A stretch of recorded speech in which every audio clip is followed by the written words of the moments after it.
Shalom, family. Today we dive deep into understanding the Passover and the Feast of Unleavened Bread, not just as an historical event, but as a living instruction. But as living instructions for our walk with Yah today. These feasts are more than traditions or ritual.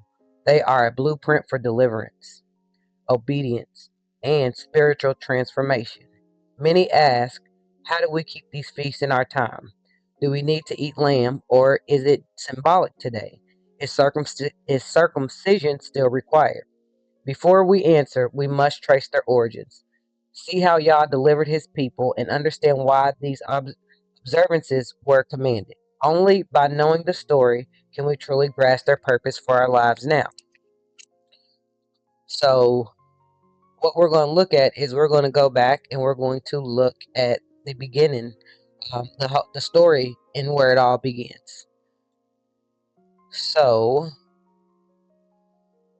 we're going to go into the scriptures.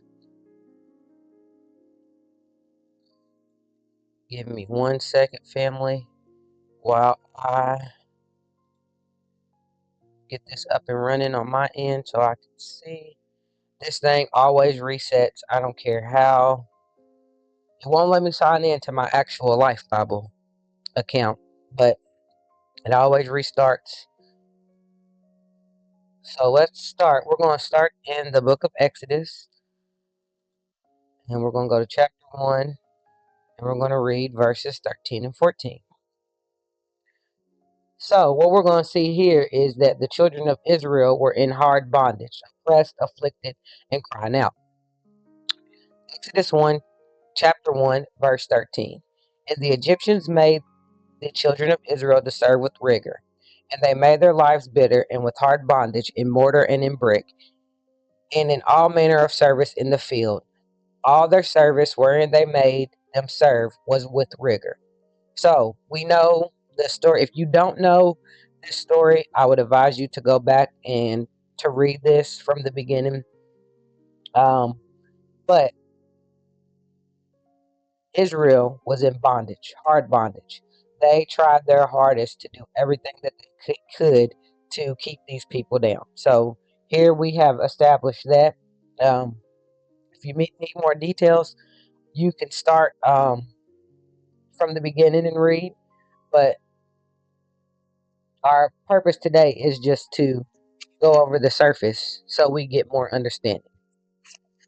So now we're going to see where Yah hears his people. And we're going to find that in Exodus. And we're going to go to chapter 3. And we're going to start at verse 7.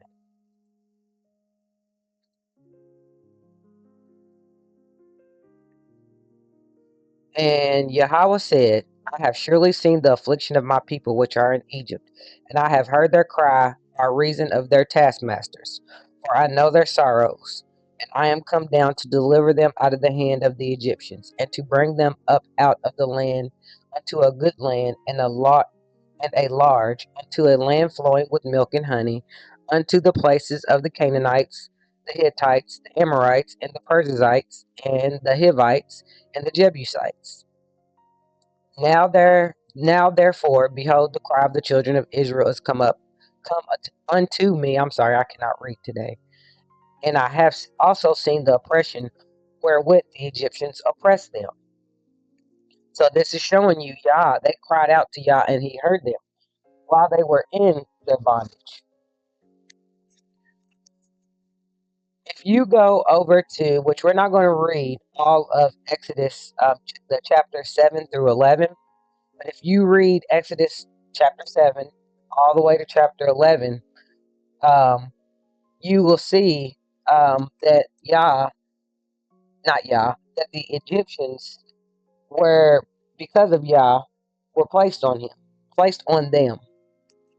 Through Moses, Yah sends plagues on Egypt, and that's Exodus 7 through 11, chapter 7 through chapter 11, leading up to the final judgment. So we are going to look at the final judgment, which the final judgment, we're going to find that in Exodus, and we're going to go to 11 and read verses 4 and 5. And Moses said, Thus saith Yahweh, About midnight will I go out into the midst of Egypt. All the firstborn in the land of Egypt shall die, from the firstborn of Pharaoh that sitteth upon his throne, even unto the firstborn of the maidservants that is behind the mill, and the firstborn of the beasts. We're going to keep going down to 6. And there shall be a great cry throughout all the land of Egypt, such as there was none like it, nor shall be like it any more. But against any of the children of Israel shall not a dog move his tongue against man or beast, that ye may know how Yahweh doth put a difference between the Egyptians and Israel. So this is where everything changes when this happens. When he kills all the firstborns, we know the story. Not Moses, Pharaoh, after this, he's like, enough is enough. Let him go. We're going to move over to Exodus. Don't ask me why. I have to click this every single time. I got the wheel to go away, but now this stupid thing. We're going to 12 and 3. This is the command that began Passover. This is before he smote all the firstborn of Egypt. This is what he told them to do. So we're starting at Exodus 12, verses 3 through 7. Speak ye unto the congregation of Israel, saying, in the 10th day of this month, they shall take to them every man a lamb, according to the house of their fathers, a lamb for an house. And if the household be too little for the lamb, let him and his neighbor next unto his house take it according to the number of the souls. Every man according to his eating shall make you count for the lamb. Your lamb shall be without blemish, a male of the first year. Ye shall take it out from the sheep or from the goats, and ye shall keep it until the 14th day of the same month. And the whole assembly of the congregation of Israel shall kill it, in the evening. And they shall take of the blood and strike it on the two side posts, and on the upper doorposts of the houses wherein they shall eat it. So here they were supposed to take a lamb without blemish, killing it in the evening, put blood on the doorposts. So why it's called Passover? Let's figure out why it's called Passover, because it's in the scriptures. So we're going to Exodus 12 again, and we're going down to 12, verse 12. For I will pass through the land of Egypt this night, and I will smite all the firstborn in the land of Egypt, both man and beast, and against all the gods of Egypt I will execute judgment. I am Yahweh. And the blood shall be to you for a token upon the houses where you are. And when I see the blood, I will pass over you, and the plague shall not be upon you to destroy you when I smite the land of Egypt. So this is why they called it Passover. This is what it means. He's going to pass over you, and the destroyer won't come to you and kill you. So now let's see how they ate the lamb and the unleavened bread, and so on and so forth. So we're going to go back up to chapter 8, verse 8. I'm sorry. We're still in the same chapter. And they shall eat the flesh in the night, roast with fire and unleavened bread, and with bitter herbs. They shall eat it. Eat not of it raw, nor sodden. What's sodden? Let me see. It has 2 numbers. Let's see what this asterisk does. Boiled. At all with water. So boiled at all with water, but roast with fire. His head with his legs, and with the pertinence thereof. What is this word? Entrails. And ye shall eat and ye shall let nothing of it remain until the morning, and that which remaineth of it until the morning ye shall burn with fire.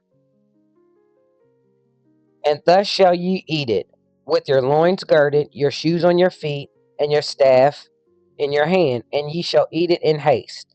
It is Yahweh's Passover. So This was how they were to eat the lamb.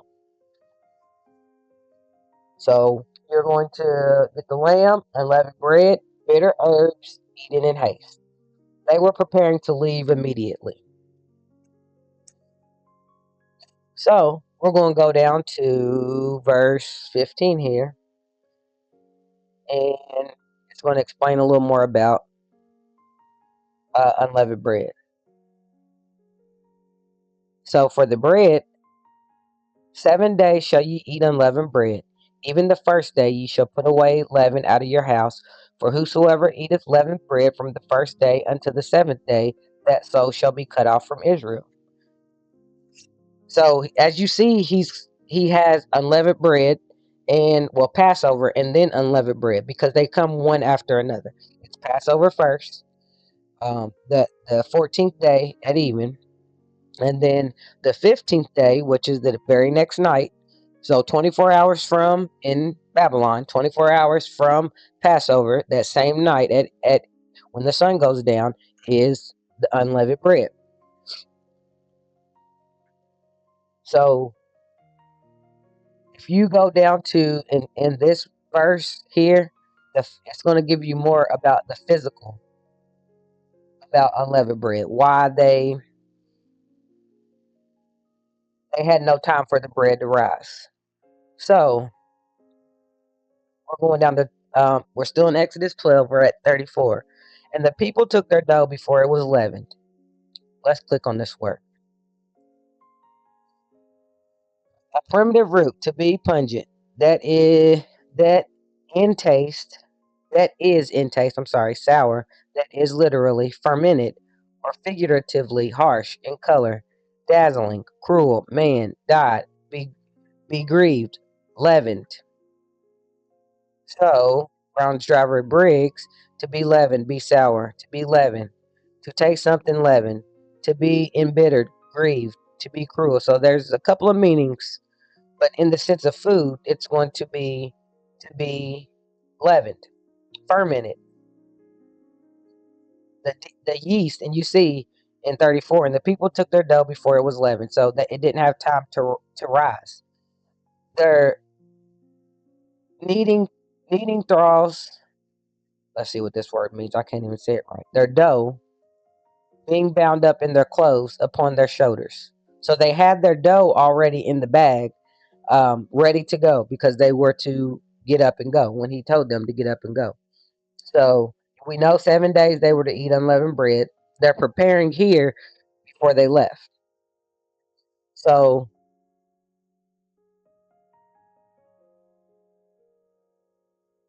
let's go and see in this same chapter the deliverance. When they get delivered after the plagues. We're going to go back up to 29. And it came to pass that, and we're still in Exodus 12, and we're at verse 29. And it came to pass that at midnight Yahweh smote all the firstborns in the land of Egypt, from the firstborn of Pharaoh that sat on the throne unto the firstborn of the captive that was in the dungeon, and the firstborn of the cattle. And Pharaoh rose up in the night, he and all his servants, and all the Egyptians, and there was a great cry in Egypt, for there was not a house where there was not one dead. And he called for Moses and Aaron by night, and said, Rise up and get you forth from among my people, both ye and the children of Israel, and go serve Yahweh as ye have said. So Pharaoh let them go, and now Israel is leaving Egypt. They're getting up through there. So let's go back up to 14,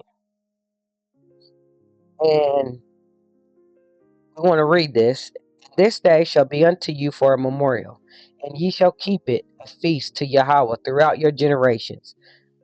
Ye shall keep it a feast by ordinance forever. So here you see, it says here, this shall be unto you for a memorial. So everything that we are doing is a memorial. So let's click on this word. Brown, the Strong's memento, or a memorable thing, day, or writing, memorial record. Brown Driver Briggs Memorial Reminder Remembrance. So, and then we're gonna go to Exodus 13. Man, I got to figure something out with this. 13, and we're going to 8. And thou shalt show thy son in thy day, saying, this is done because of that which Yahweh did unto me when I came forth out of Egypt. So we will never forget what happened about what Yah and what he did when we came out of Egypt. It's remembering deliverance, teaching future generations about this deliverance, and that's why we're supposed to keep it. 2, remember Egypt. Remember the power of Yahweh. Remember that he's going to do exactly what he said he was going to do. Now that we understand the story and we got the back history on why the first Israelites kept Passover and unleavened bread, now we're going to look at what was actually required. So back in Exodus 12, what was required, we're in verse 3. Speak ye unto the congregation of Israel, saying, in the 10th day of this month they shall take every man a lamb according to the house of their fathers, a lamb for their house. So this was what was required of them. The Passover command in Exodus 12, 3 through 7 was take a lamb without blemish, kill it, and apply the blood to the doorpost. If we go down to Exodus 12, 8 through 10, it tells you how you should eat it, what you should eat it with, how you should cook it, if it should be boiled. It gives you all those instructions. This is what was commanded for them. Now, what we're going to look at is who could eat the Passover. Here we're still in Exodus 12. We're going to go down to 43.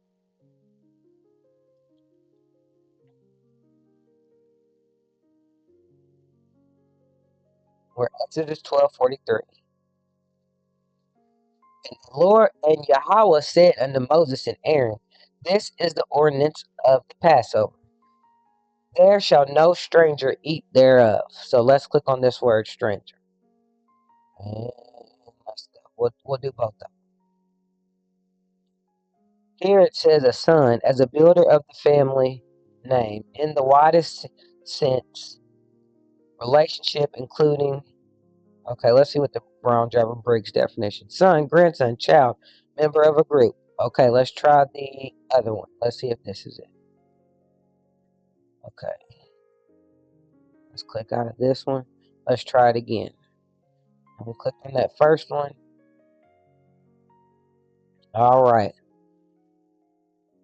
Foreign, or concretely a foreigner, or abstractly heathendom, alien, strange, foreign, alien, foreigner, foreignness, that which is foreign. So this is somebody who is not of Israel. If it's an Egyptian who does not choose to walk as Israel, you'd be considered a foreigner.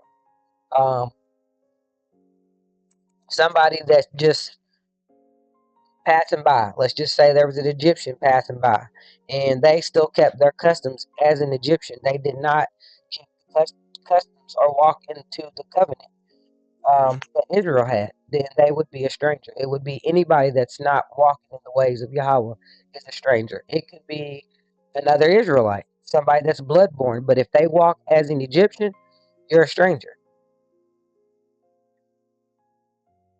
So now we're going to go down to 48. It's going to give a little bit a little bit more details. And you see here, and when a stranger shall sojourn, what does this word mean? What does sojourn mean? Let's go down to the Brown Driver Briggs. To sojourn, abide, dwell in, dwell with, remain, inhabit, Be a stranger. Be continually.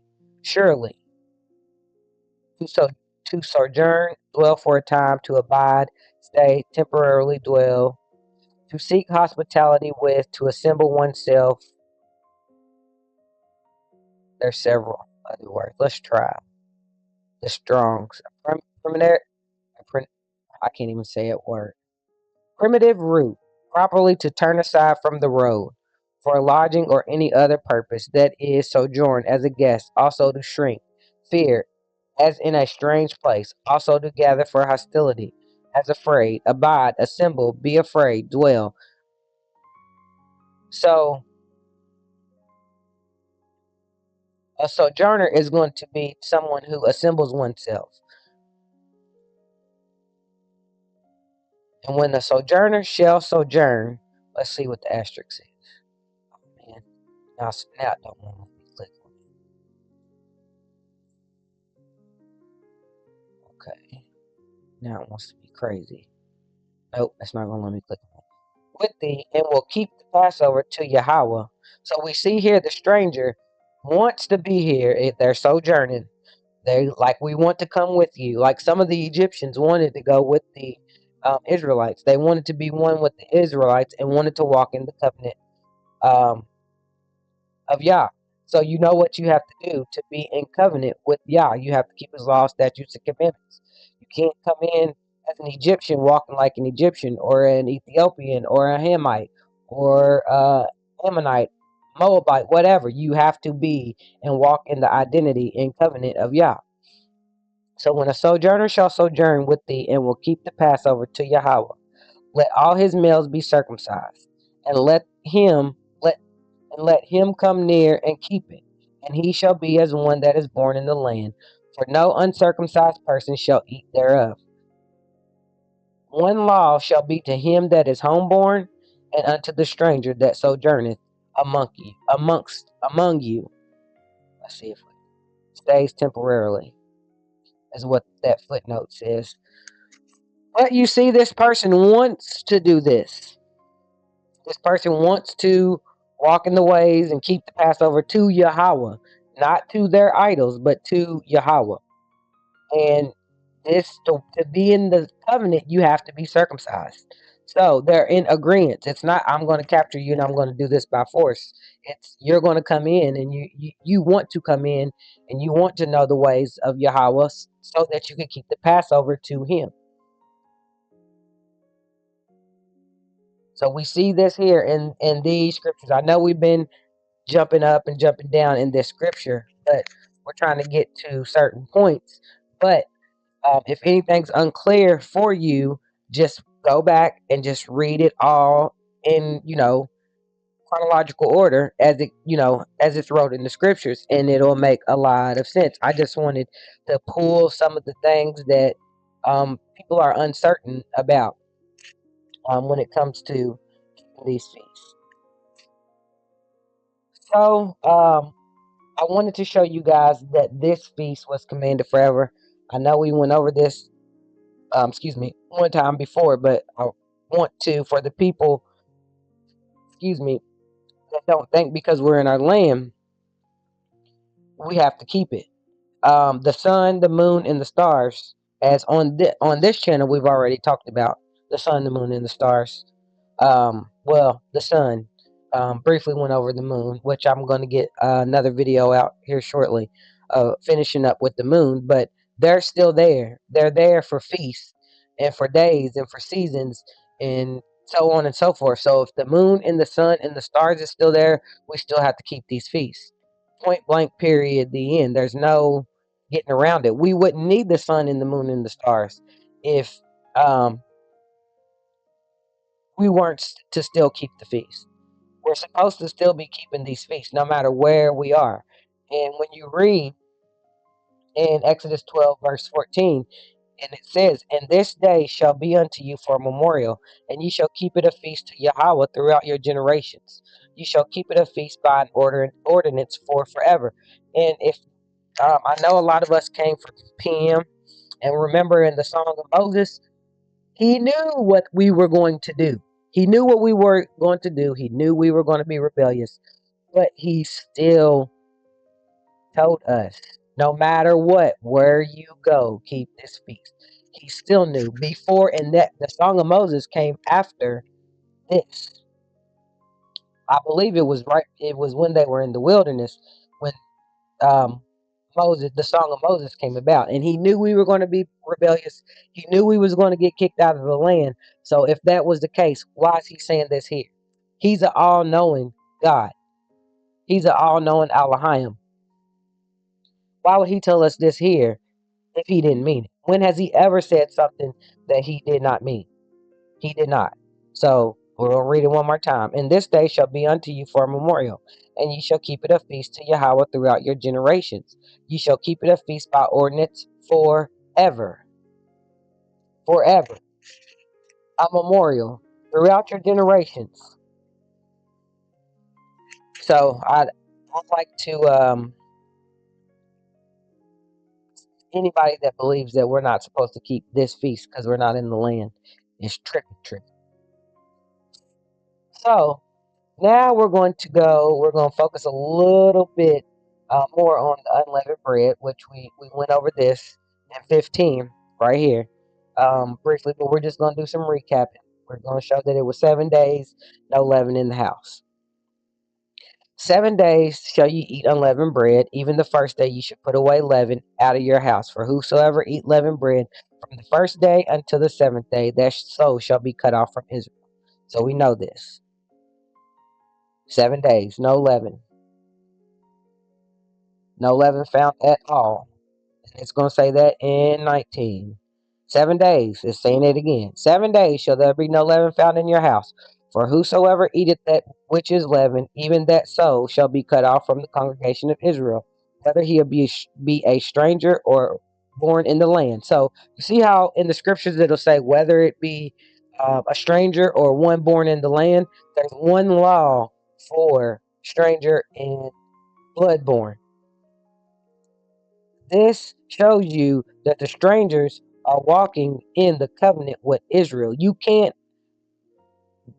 be a stranger. I'm not saying being a stranger is horribly wrong if you're a stranger outside the congregation of Israel. But if you're inside the covenant, inside the congregation of Israel, there's one law. You can't be amongst Israel walking as an Egyptian or any other nation, any other um, serving any other gods or anything like that. It's absolutely, you can't do it.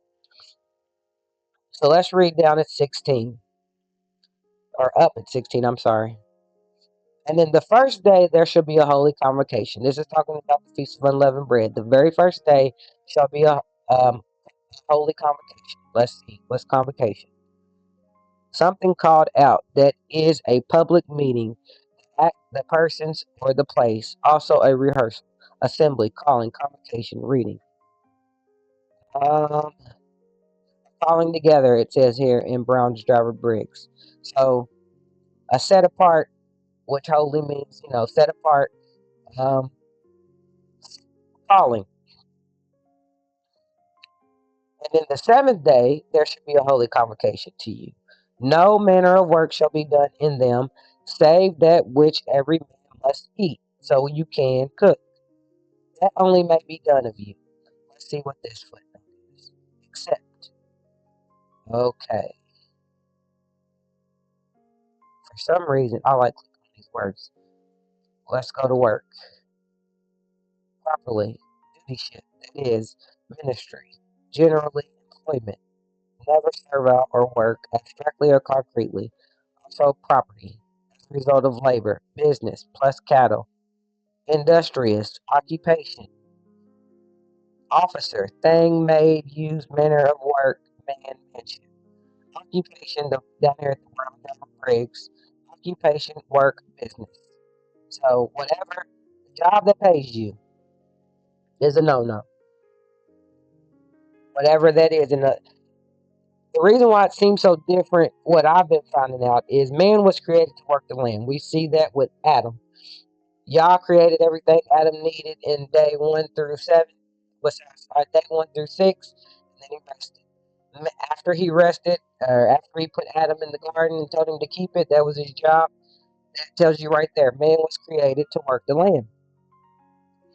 We were supposed to be out there keeping cattle and tending the plants. You know, there's a lot of things in the scriptures. It's always talking about like agricultural things because that's what we were meant to do. We weren't meant to be in the house doing, as we would say today. Like it's kind of strange to me. A man that doesn't go outside cutting grass, a man that pays another man or another woman, whatever, to do outside work or things like that. That's just in my opinion. But if you were meant to work the land, point blank period, the end. We weren't meant to do a lot of the things that we do today. It's outside of the natural state that Yah created us for. So now what we're going to go over is what applies today. Now what we got to do is we have to rightly divide this. Let's go over to Deuteronomy. And we're going to go to 16. And let's start at 5. All right. Deuteronomy chapter 16, we're in verse 5. Thou mayest not sacrifice the Passover within any of thy gates, which Yahweh thy giveth thee, but at the place which Yahweh thy God shall choose to place his name in. There thou shalt sacrifice the Passover at even, at the going down of the sun, at the season that thou camest forth out of Egypt. So we know, here it says season.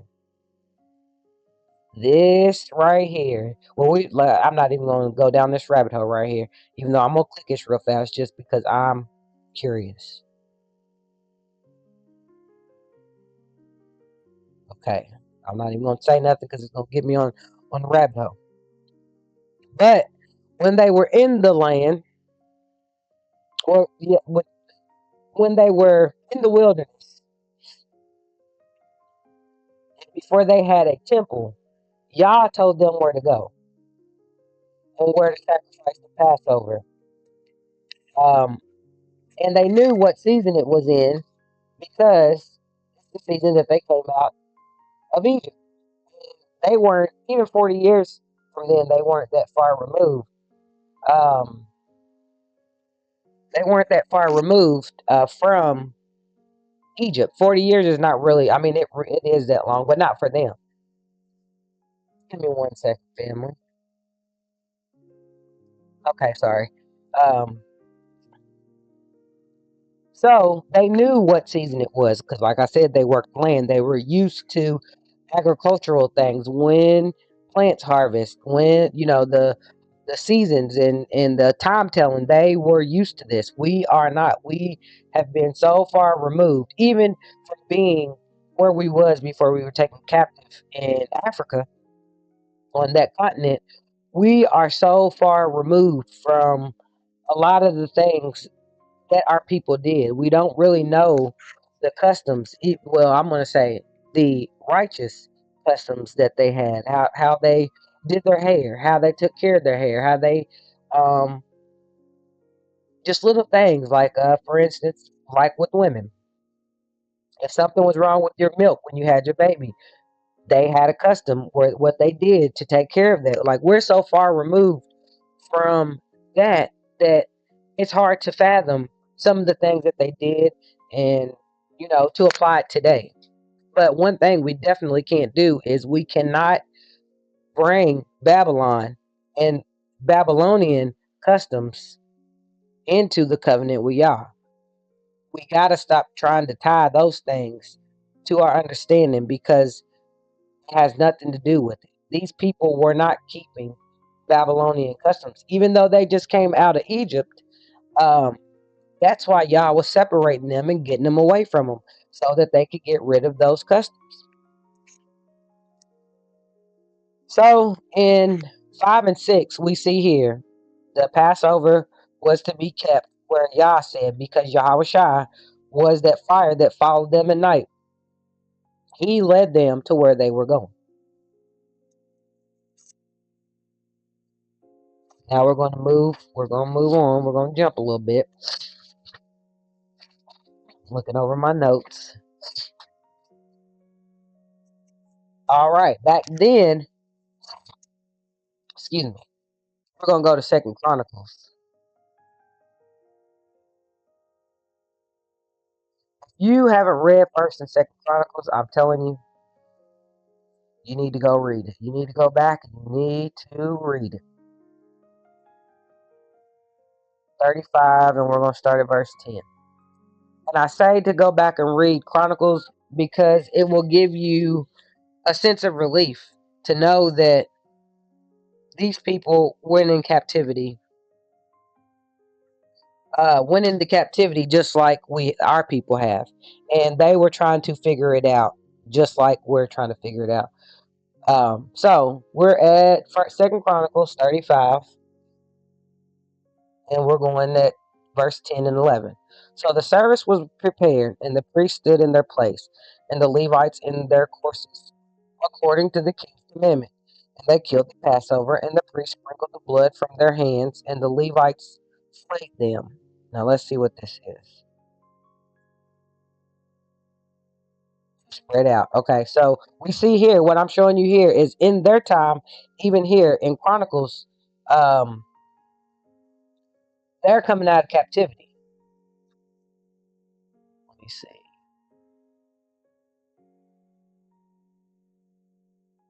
This is the time of Hosea. Okay. They maybe this is don't quote me on it. They're coming out of captivity. I can't remember how far. Yeah, there's Zechariah. Okay, yeah. So you see the Levites are here. And the Levites were in charge of temple service. And of course, you got the Levites that were the sons of Aaron. They were the priests. And the priests handled the Passover sacrifice. It wasn't just every man for himself, like in the Exodus.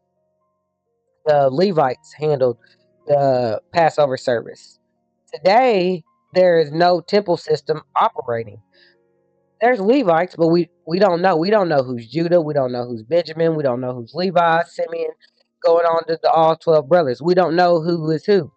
Now, there's a lot of people that you can look at. Most of us watch I Sow Wisdom, and we did the zeal of Levi.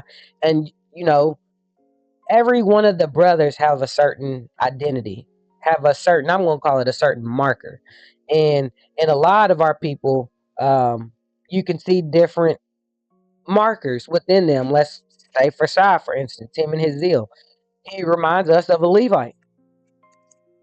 And that zeal of a Levite, he may be a Levite from Moses, like his musical talents. Um, the Moses' sons were in charge of the music and all the other stuff outside of the priests. They were in charge of worship services and stuff like that. Everything to fulfill the needs of the temple. Now we're going to go to the New Testament, because what we want to see now is, now we've seen that I showed you in Chronicles where the Levites were in charge of the Passover sacrifice. But today there's no temple system operating. There's no Levites operating as priests, so on and so forth. But I want to show you that we all know the story of Yahushua, but I wanted to show you in Corinthians, First Corinthians, and we're going to chapter 5, and we're going to verse 7. Here I'm reading and then trying to talk. We're in First Corinthians chapter 5, verse 7. Purge out therefore the old leaven, that ye may be a new lump. This is spiritual. He's talking about physically, purge out the old leaven, get the old leaven out of the house, because you can't have it. But also spiritually, that you may be a new lump. as ye are unleavened. So out of the unleavened bread, you want to come out as a new lump of dough. You want to come out with no leaven. For even Christ, our Passover, is sacrificed for us. We see Yahushua was the Passover lamb. He came as the lamb, and he was sacrificed for us. His blood was shed because blood for the sacrifice of sin is blood. He sacrificed his blood for us to be atoned for. So now we have grace. Instead of having to kill animals and shed their blood for our sins, Yahushua did it the final time for us. He was the final sacrifice for blood sacrifice for atonement. And we see it. For even Christ, our Passover, is sacrificed for us.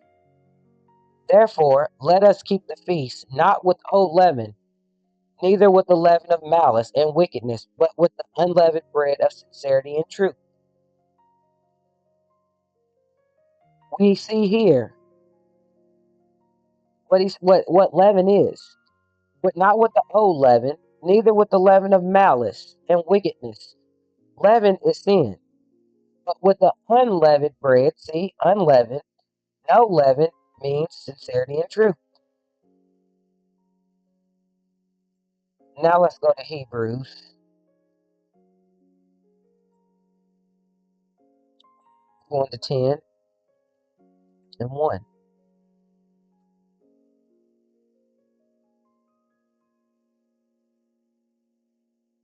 For the law having a shadow of good things to come, not the very image of the things, can never, with those sacrifices which they offered year by year continually, make the comers thereunto perfect. Here is saying, for the law having a shadow of good things to come, good tidings, Yahweh Shah is coming to die for you and to make atonement, the final atonement for you, and not the very image of the things, can never, with those sacrifices which they offered year after year, animal sacrifices, continually make the comers thereunto perfect. The sacrificing of animals can never make you perfect. What make you perfect? Yahweh Shai. He's the good thing to come. He was the good thing to come.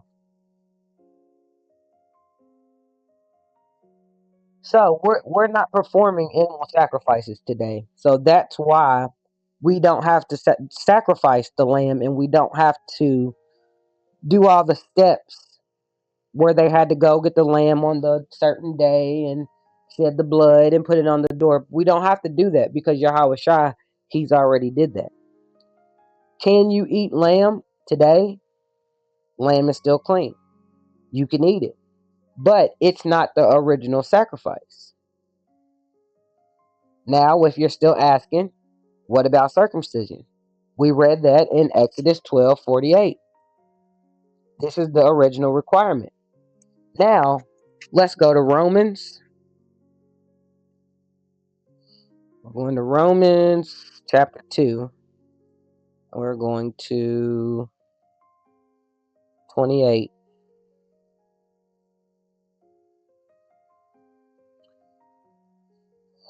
And we're going to read down to 29. For he is not a Jew, which is one outwardly, neither is that circumcision, which is outward in the flesh. But he is a Jew, which is one inwardly, and circumcision is that of the heart, in the spirit and not in the leather, whose praise is not of men, but of Yah. So, for he is not a Jew, which is one outwardly. Let's click on outwardly. Position. That is a relation of rest. Okay, let's try the other one.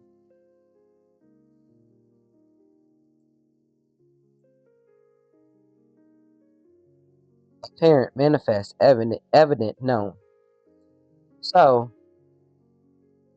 for he is not a Jew, which is one outwardly. So, on the outside, he's not circumcised, so he's not a Jew. Neither is that circumcision, which is outward in the flesh. But he is a Jew, which is one inwardly. So it's about your heart. And circumcision is that of the heart. That's the spiritual thing that circumcision represents. In the spirit and not in the letter, whose praise is not of men but of Yah. So, not saying that you don't have to get circumcised. For every spiritual thing, there's a physical thing that you also have to do as well. So, if you're willing to circumcise your heart, you will be willing to for men for willing to get circumcised on the outside and physically. But it's not about the outward, what you do outwardly, because there's many people that are circumcised that don't even know why they were circumcised. Some people think it's just cosmetic, and it's really not. This comes from the covenant, being in the covenant with Yah, but they took it and made it something. You know, they brought it to nothing, because circumcision really is something. Even though, even in the Hebrew custom, most babies were circumcised on the eighth day. They probably don't remember it. Most men that even today that were circumcised don't remember being circumcised. But um, it's an outward thing, but it's also a spiritual thing. Because when somebody that's coming in, let's say that's a Gentile that hasn't been circumcised, when they read the laws, the statutes, and the commandments, and they know this is part of being in the covenant, they know that they have to do it, and they will be willing to do it. Nobody would have to make them do it. And it's, the Pharisees were happy. They was like, okay, I got him to do this. I got this person to do this. I had 20 people circumcised. That's what it's talking about. The praise of men. It's not the praise of men, but it's a praise but of Yah, because Yah is happy that you did that.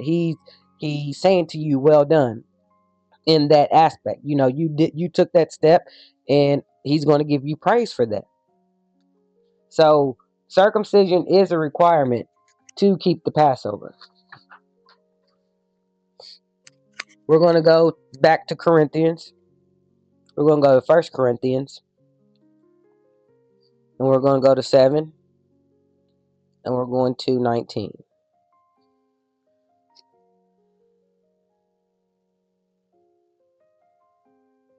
All right. It says it right here. This sums it up. Circumcision is nothing, and uncircumcision is nothing, but the keeping of the commandments of Elohim. Let's go down to 20. Let every man abide in the same calling wherein he was called. That just sums it up right there. Right there. Now, also in 1 Corinthians, it's in chapter 5, before the people that say, are we supposed to still keep this feast?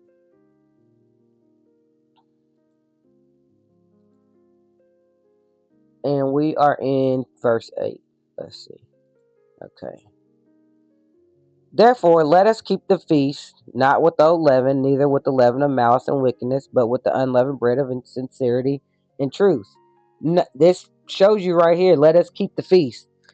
It's not been done away with, but needs to be understood correctly. That's what the thing is it needs to be understood how we keep it today. In Corinthians and all of that, they still had the temple. Even after Yahweh Shai, they still had the temple. Until 70 AD, they had the temple. So there was things that applied to them that don't apply to us today. There was things that applied before Yahweh Shai that didn't apply to them after Yahweh Shai, and still does today as well. But it has not been done away with. But we need to take the time to understand this and how to apply it to us today. We're going to go back to Leviticus again. And we're going to 23 and 5. So, the timing of the Passover. In the 14th day of the first month at even is Yahweh's Passover. This is when it should be, at even. Now we're going to go over to Exodus 12 and 3. And it reads, "Speak ye unto the congregation of Israel, saying, in the 10th day of this month they shall take them to every man the lamb according to the house of their fathers, and a lamb for an house." This is the household structure.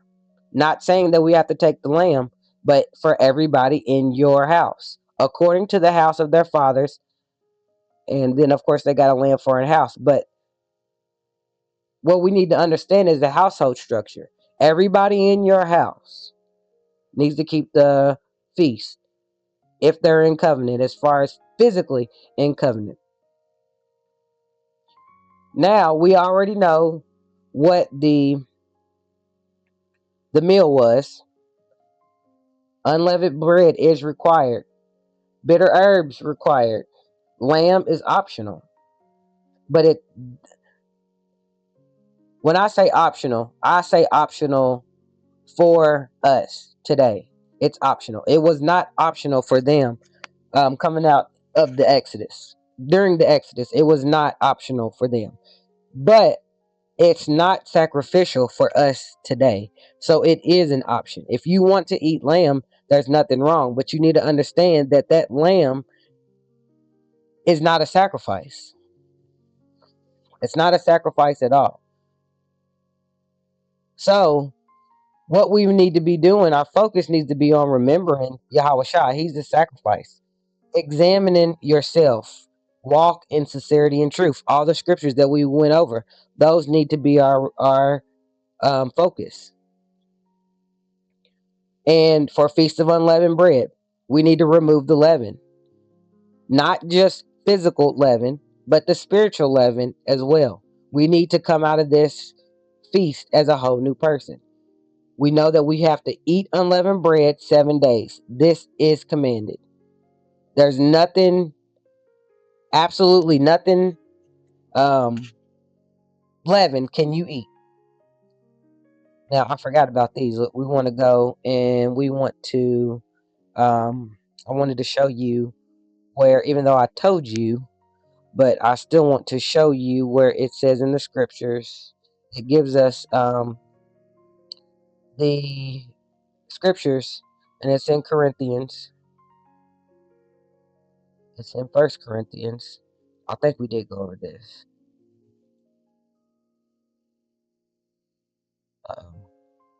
Went to Corinthians 8. Let me see. I can't get this thing to act right. 5 and 8.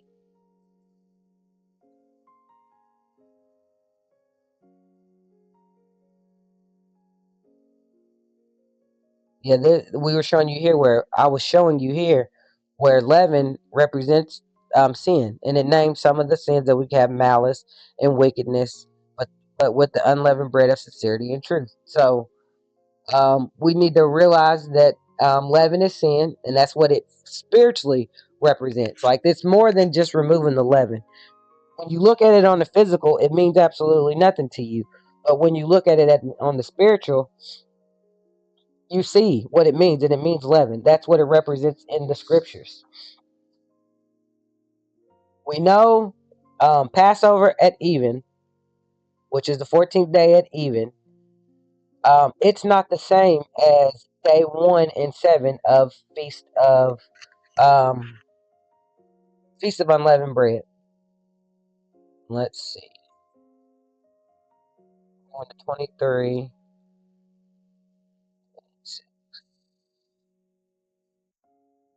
Okay, on the 15th day of the same month, so this is the next day, is the feast of unleavened bread unto Yahweh. 7 days ye may eat unleavened. You must eat unleavened bread. In the first day ye shall have a holy convocation and do no several work therein. So in the first day and the seventh day, we know this. Passover, the 14th day, which is April the 1st, at even starts Passover until even the 15th day starts the Feast of Unleavened Bread. That's the night where there should be no leaven found in your house. So, and also on the first day and the seventh day, no regular work, only what pertains to the feast. So if you got to cook, if you got to wash some dishes, if you gotta wash some tablecloths, or you don't have any clean clothes to wear, or something like that. Even though it gets hectic, and there's some things that don't get done. And if you don't get a chance to get them done for what you need to do for the feast, then that's lawful. That is 100% lawful. So when we see today, to keep this pure, a scripture that we can go to, keep this feast for us, not talking about the ones that were in um the Exodus, that actually lived out the Exodus, and even 40 years when they were in the wilderness. But for us today, without the temple and everything, to keep it pure, what we need to do is, it's in, we're going to Deuteronomy 12, and we're going to 32.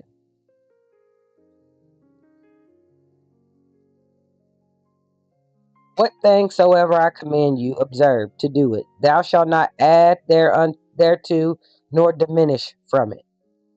So I know one would say, well, you're diminishing from it by not sacrificing the lamb and so on and so forth. But there's no Levites. The Levites were the only ones that could do that. So it's not us diminishing it. Like, there's a scripture. Um, Hold on real fast. Let me see if I can find it. Give me 1 second.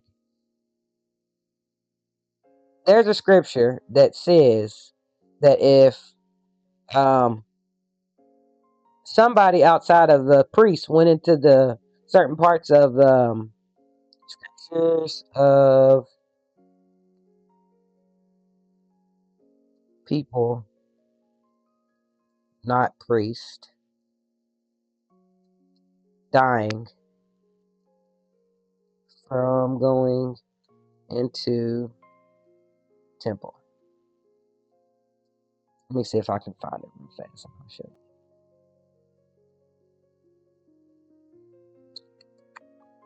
Now my stupid thing. It is stated that no one can else enter into the temple of the Lord except the priest and Levites on duty. Second Chronicles 2, 23 and 6. Okay, let's try to find this real fast. Let's see. This is right.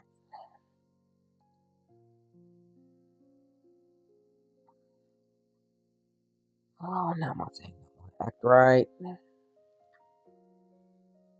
Okay, here we go. I was acting, but it ain't acting right. So we're at Second Chronicles 23. No, that ain't right. Well, we won't waste any more time. But there's scriptures that'll tell you that if they did, like, only the priest could go in certain places and things like that, um, or they would die. But for us women, what we need to do: participate fully, help maintain the household, and walk in obedience. Order is based on the household structure. So we need to get our homes in check. Well, we got, I think, maybe a week and some days until um, Passover and unleavened bread. We need to work on getting our houses in order, and work on getting the spiritual leaven. That video that I went over, going over the spiritual leaven. If you don't remember, you could just go to my page and search for, I think it's Feast of Unleavened Bread number 2 or 3. I can't remember exactly. But that needs to be our focus. So to bring this to a conclusion, to sum all this up, as we bring this lesson together, remember the Passover and Feast of Unleavened Bread are not mere traditions. It's not like Christmas or Easter, any of those things that are man-made. These are living reminders of Yah's power to deliver, purify, and transform, and that is very, very, very important. That needs to be what's on your heart. He's going to deliver you. He's going to purify you. He's going to transform you into who He created you to be. Passover calls us to remember the ultimate sacrifice of Hamashiach, to examine our hearts and walk in sincerity, just like the scriptures told us. Unleavened bread challenges us to remove sins from our lives, symbolically and practically. for 7 days for renewed devotion. These feasts show us that the story of Israel living in Egypt is unfolding in our lives today. Every act of obedience, every single one of them, every moment of self examination is a step out of bondage. We are living in spiritual bondage. We are living in mental bondage, not just from Egypt physically like our ancestors, but from sin, pride, and spiritual complacency. That needs to be what goes. Spiritual complacency, sin, pride, whatever it may be that you are complacent with needs to go. Let us walk in truth, honor y'all's instructions, and let his feast shape our hearts, homes, and households. This is not just remembrance, it's participation in y'all's redemptive work. As we keep these feasts rightly, we declare that we are being freed from all that enslave us and all walking in the light of his truth. So, with this, I'm going to say, Shalom, family, and I hope this edifies the body.